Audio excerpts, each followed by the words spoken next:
L'édito de Jean-Jacques Seymour. Près de 10 millions de téléspectateurs ont regardé hier soir l'interview du chef de l'État sur TF1. Tout le monde l'a regardé scrupuleusement. Bizarre, il a annoncé une mesure d'augmentation des impôts pour les ménages prise, tenez-vous bien, depuis 1 an par le gouvernement Fillon. Il s'agit tout simplement du gel du barème de l'impôt sur le revenu pour les 2 années 2011 et 2012. Cet impôt devrait, selon François Hollande, rapporter 10 milliards et c'est là qu'il y a un petit souci, car François Fillon n'en attendait pas tant. Mais tout de même, quel coup de théâtre magistral. Beaucoup de contribuables ont dû se décomposer. Les textes de juillet y avaient déjà d'ailleurs contribué. On y a aussi appris qu'il faudra attendre 2 ans pour que la courbe frémisse et s'inverse. Et avec des alléluia et des incantations, nous vivrons mieux dans 4 ans et quelques, ce qui est paradoxal puisque tout le monde aura pris 4 ans et quelques années supplémentaires. Donc la recette miracle, c'est les impôts. Comme quoi, depuis le roi Soleil, rien ne change ici en France. Les monarques passent et trépassent et les impôts, le saint graal des gouvernants, restent. Et on appelle cela le changement. Hier soir, beaucoup ont senti que beaucoup d'entre nous venaient d'atterrir durement et avaient mal aux fesses. 2 mesures courageuses ont pourtant été éludées par le président. La réduction nécessaire, justifiée administrativement et financièrement efficace de la fonction publique territoriale. L'augmentation de la TVA, seul impôt auquel personne n'échappe. C'est bien beau d'ailleurs de parler de patriotisme aux Français, mais peut-être que la classe politique devrait d'abord donner l'exemple en la matière. Ah oui, c'est vrai, cela s'applique uniquement aux Français de base et pas à ces politiciens de gauche ou de droite d'ailleurs, qui sont tout de suite vent debout dès que l'on parle de leur supprimer quelques avantages que le Français potentiel n'a pas. Mais tout de même, la moitié des habitants de ce pays et des Outre-mer n'a aucune idée de ce que représente cette hausse d'impôts, puisque n'étant pas imposable. Il serait temps d'instaurer peut-être un prélèvement obligatoire pour tous, même de 50 € par an, pour que chacun réalise qu'il n'est pas gratuit de se soigner et d'utiliser des routes. Comme d'habitude, il y a un Français sur 2 qui paie l'impôt sur les revenus. Quelle belle justice fiscale. L'invité du Tropique Midi. Bonjour Philippe Vigneault. Bonjour Monsieur Seymour. Architecte urbaniste, je sais que vous avez écouté François Hollande hier soir et vous venez de m'écouter, là ça vous faisait sourire. je trouve toujours dynamique les journalistes qui décortiquent les mesures et qui mettent en lumière tel ou tel dysfonctionnement et qui permettent de jeter un regard contrasté sur quelque chose qui paraissait effectivement assez positif hier soir. Oui, voilà. Mais vous n'avez jamais eu un regard tendre pour la politique urbaine dans sa phase de rénovation sur laquelle vous travaillez depuis de nombreuses années. C'est ce que l'on croit comprendre d'ailleurs dans votre livre « Une autre ville est possible ». Oui, parce que j'ai toujours pensé que l'urbain ne peut pas tout, et que penser que l'on allait faire disparaître la grande pauvreté en démolissant des immeubles était un tour de passe-passe absolument inadmissible. Et c'est vrai qu'à une époque, j'ai beaucoup critiqué les mises en scène, l'époque du Karcher, les mises en scène diverses, de stigmatisation de territoires entiers, et puis la mise à mort de certains bâtiments en direct, à renfort de grands spectacles, en disant « vous allez voir ce que vous allez voir, tout va changer ». Eh bien effectivement, ça fonctionne pas exactement comme ça. Oui. Quand on regarde le champ social, on voit qu'il y a effectivement de la casse. La rénovation urbaine, selon vous, est-ce qu'elle peut réparer, comme le laisse entendre le gouvernement et son programme qu'on va décortiquer d'ailleurs tout à l'heure? Bien écoutez, je m'efforce de répéter ce que je viens de vous dire, c'est-à-dire qu'on répare pas le corps social uniquement avec de l'urbain. L'urbain, c'est jamais que la matérialisation sur le territoire de tout ce qui s'y passe. C'est-à-dire, est-ce qu'il y a du travail ? Est-ce qu'il y a de la présence de transports en commun ? Est-ce qu'il y a de la présence de services publics ? Est-ce qu'il y a de la présence de forêts, de rivières ? Et donc, la ville partagée, la ville pour tout le monde, doit prendre tous ces éléments en compte. Là, vous décrivez la ville idéale. Je décris la ville ordinaire. C'est-à-dire pour les gens qui habitent le centre-ville de Paris, qui habitent Angers, ou peut-être le centre de Pointe-à-Pitre, que je ne connais pas malheureusement, vous trouvez tout ça, vous trouvez tous ces éléments, ce qu'on appelle les aménités, c'est-à-dire le bonheur de vivre ensemble. Et puis, curieusement, dès qu'on franchit la rocade, le périphérique, qu'on va à l'extérieur de la ville et qu'on retrouve sur des terrains pas chers à l'origine, les logements sociaux en grande quantité, c'est plus de la ville, c'est uniquement du logement. Oui, mais quand vous dites que ce n'est que du logement, c'est vrai, c'est des bâtiments qui sont là, debout, oui. C'est tout. Eh bien, écoutez, vous voulez dire, quand vous dites ça, vous voulez dire qu'il n'y a aucune vie, qu'il n'y a rien d'organisé autour de cela? Eh bien non, parce que c'est toute l'histoire du XXe siècle qui est une histoire dure, qui est une histoire violente. C'est l'histoire de la modernité où on découpait l'être humain en médecine du cerveau, médecine du bras, médecine du pied, médecine de l'estomac, où on découpait la ville et l'espace entre transport d'un côté, activité de l'autre, logement d'un troisième, et entre tout ça, les grandes fractures avec les autoroutes, les trains qui violentent, qui font du bruit, qui massacrent le territoire. Et donc, en effet, les grands ensembles sont issus de cette période où on disséquait la pensée, où on disséquait les humains, où on disséquait leur manière de vivre, et où on ségréguait d'une certaine manière, d'un côté les logements riches, de l'autre côté les logements pauvres, quelque part ailleurs de l'emploi, et tout ça nous conduit à quoi? À une dépense de temps considérable pour aller travailler, une dépense de pétrole ou d'équivalent pétrole considérable, du temps social gaspillé, de l'énervement, de la fatigue, etc., etc. Je dis qu'aujourd'hui, halte au tir, il faut essayer de recomposer une ville différemment. Est-ce que le Grand Paris peut être une réponse à cela? Alors voilà, le Grand Paris qui pourrait, vous venez de dire, qui pourrait être une grande réponse. Oui, je prends des précautions. Et lui aussi frappé de ce syndrome du technicien, du spécialiste du XXe siècle. C'est-à-dire que le Grand Paris s'est réduit aujourd'hui à l'hypothétique construction d'un transport en commun. C'est une bonne chose.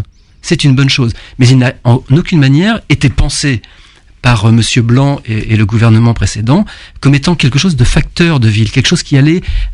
Regardez comme la Seine-Saint-Denis, qui est un département pauvre, avec 1 500 000 habitants, c'est un territoire petit, relativement petit dans sa dimension, mais très peuplé, a dû se battre pour aller obtenir un petit peu de quelque chose avec un arrêt ou deux dans des stations qui ne soient pas uniquement les grands pôles où on fabrique de l'argent, c'est-à-dire Roissy, directement à Saclay, directement à la Défense. C'était ça le projet à l'origine.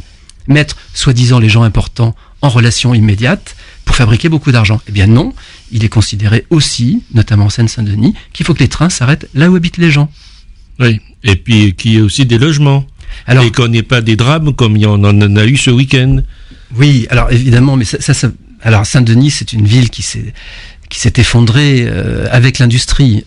Ça aussi, c'était quelque chose de très particulier. C'est-à-dire que toute l'industrie était regroupée majoritairement dans le nord et dans l'est de Paris. Alors, il y en avait aussi au sud-ouest, pas loin de chez vous, ici les Moulineaux, il y a eu aussi un peu d'industrie, mais majoritairement, elle était là-bas. Quand l'industrie s'est effondrée, les populations sont restées sur place.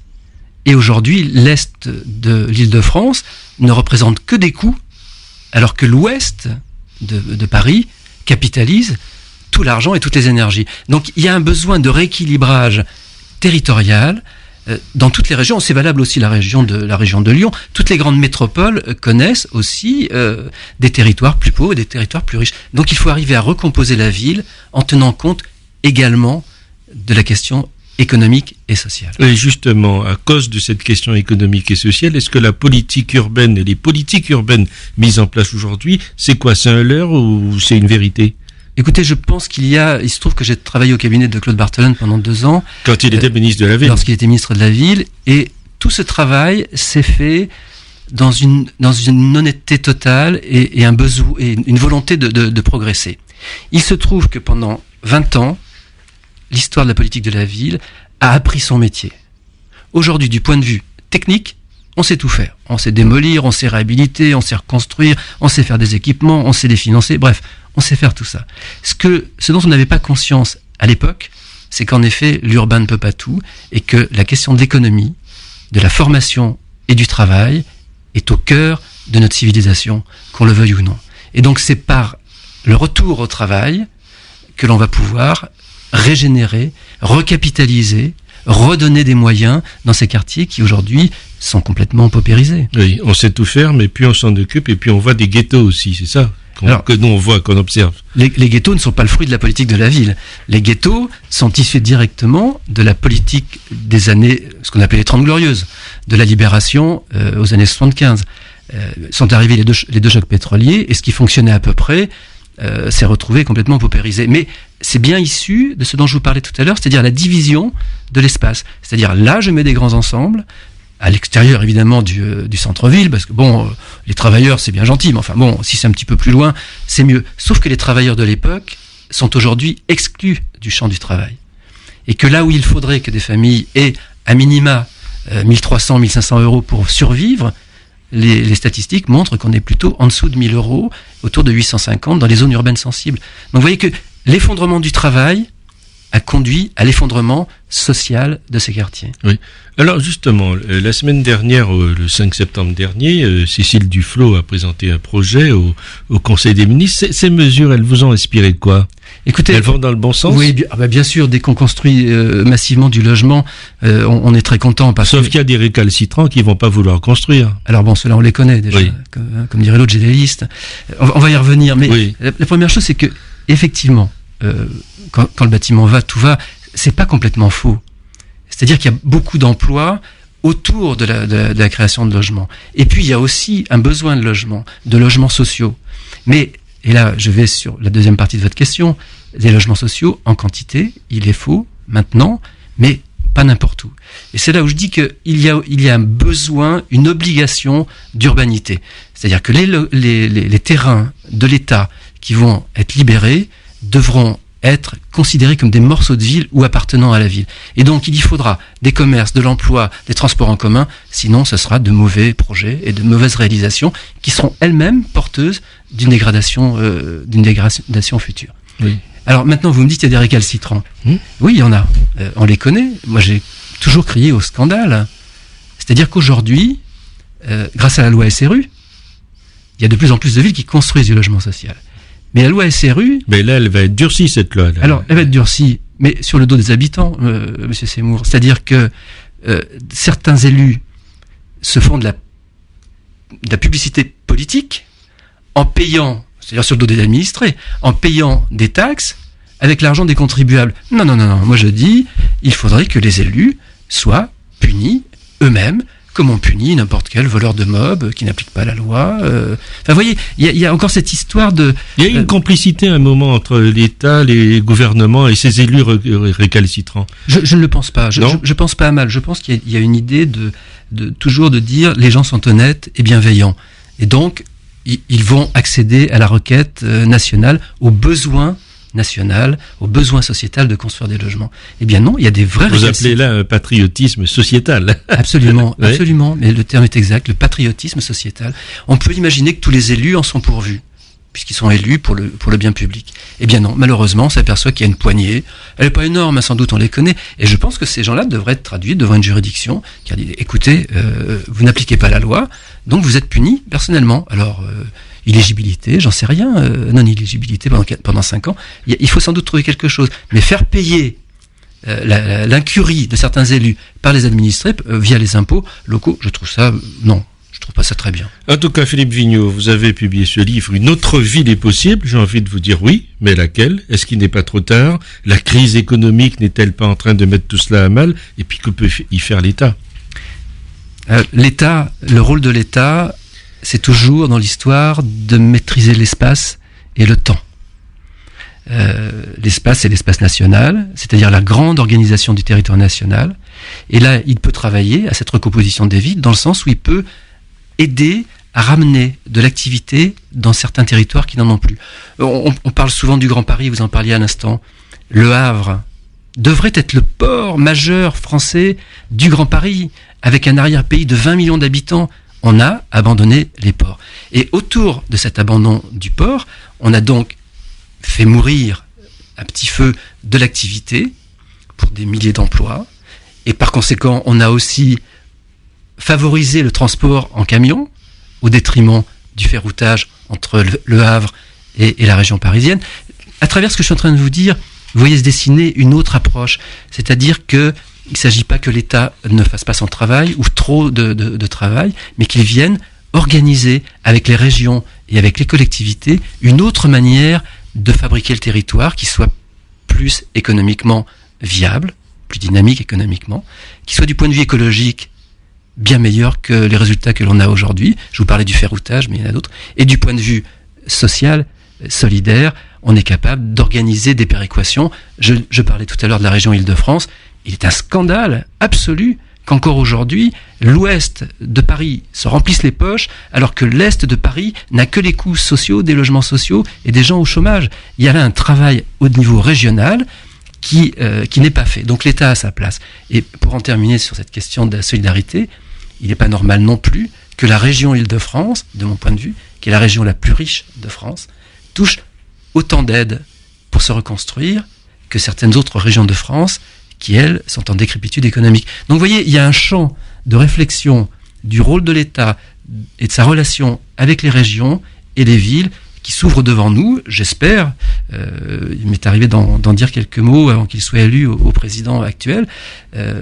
J'espère que cette nouvelle approche territoriale, solidaire et durable dépassera largement le cadre des mesures qui ont été annoncées ces jours-ci. Philippe Vigneault, je recommande votre livre « Une autre ville est possible », paru aux éditions Non-Lieu. Merci d'avoir été avec nous.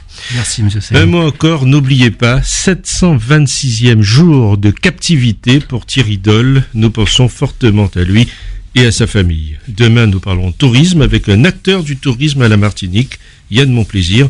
Puis je vous retrouve ce soir avec Gino dans Laisse parler les gens. C'est à partir de 20h30.